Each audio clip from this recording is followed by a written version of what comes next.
Thank you, Mayor and Council. Name is Bob Pejman. The address is on record.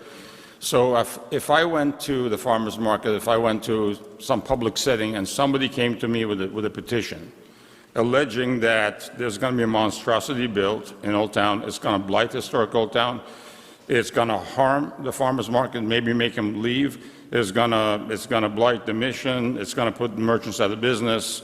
If I truly believe that, I'd grab the pen fast enough to sign it. The problem is that these statements are not fact anymore. Maybe a year ago, when we didn't know the outcome of what's going to happen, these things could have happened.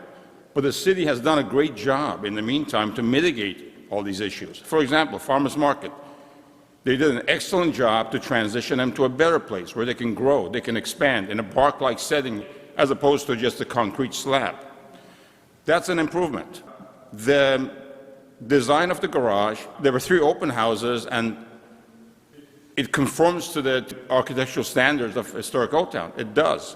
So therefore, it will not blight the area, it will not blight the mission, and the construction mitigation plan that they talked about rarely closes the street at all, and not fully. So these issues have been addressed. So now that these issues are addressed, the goalpost is being moved. So now this group is complaining about the high cost. What drove the cost up? For one thing, this used to be a 218-space garage. Thanks to the residents who complained and the city and the contractor listening, they stepped back the top level. That got rid of about 30 spaces. The cost per space went up. They also listened 3 open houses to make the outside exterior of this building as harmonious as possible. That increased the cost. Now, I have to remind people that 2 years ago, there was a win-win compromise made.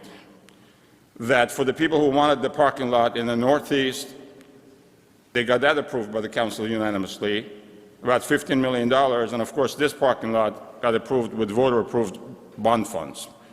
It was a win-win, right? But if you look at the cost of these 2 parking lots, they're not too different.